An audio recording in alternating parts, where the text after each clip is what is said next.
भैया के भैया एगो दुख भरल एगो बहिन के कहानी बा जौन अपना भाई खातिर रक्षाबंधन के त्योहार करीब आइल बा। जनता से कैसे विनती कैले बिया आई सुनी। वो कहानी आयंस बाबू के बा।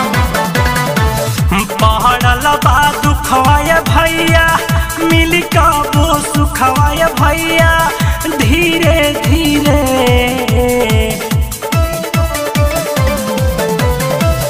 पहाड़ल बा दुखवाय भैया मिल का वो सुखवाय भैया धीरे धीरे। बांधव रखिया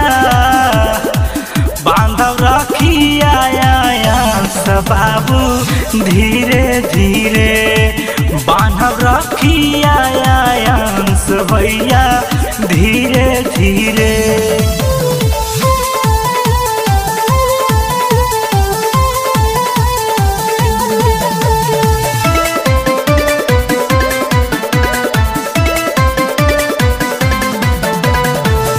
दिल जानी करिहा बाबू आपन तू छोट हो। करताड़ भोजपुरिया के लोगवा सपोर्ट हो। दिल जानी करिहा बाबू आपन तू छोट हो। करताड़ भोजपुरिया के लोगवा सपोर्ट हो। इहे बा कहना भैया पूरा होई सपना भैया धीरे धीरे। इहे बा कहना भैया पूरा होई सपना भैया धीरे धीरे। बांधव रखिया आयंस बाबू धीरे धीरे। बांधव रखिया आयंस भैया धीरे धीरे।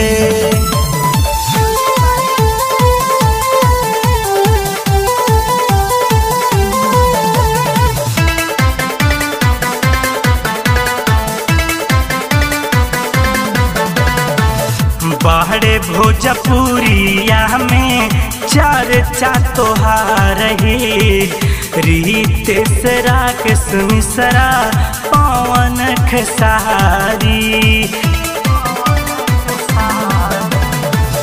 बाहरे भोजपुरिया में चर्चा तोहार रितेश राकेश मिश्रा पवन खेसारी।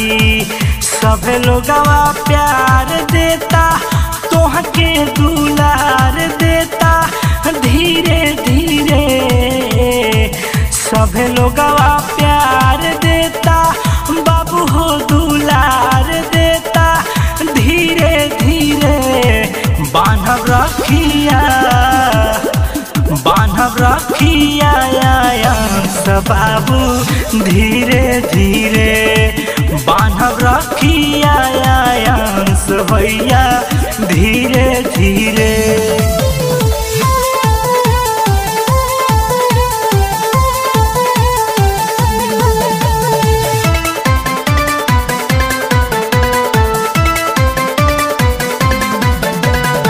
सोमनाथ शर्माया कुल करेले गोहार हो। आरे महेंद्र रूपचंद करे तुमसे प्यार हो।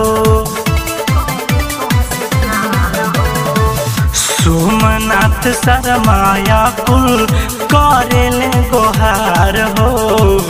आरे महेंद्र रूपचंद करे तुमसे प्यार हो। इहे बा बिनती सबसे सुन लिहा भैया दिल से धीरे धीरे। इहे बा बिनती सबसे सुन लिहा भैया दिल से धीरे धीरे। बांधव रखिया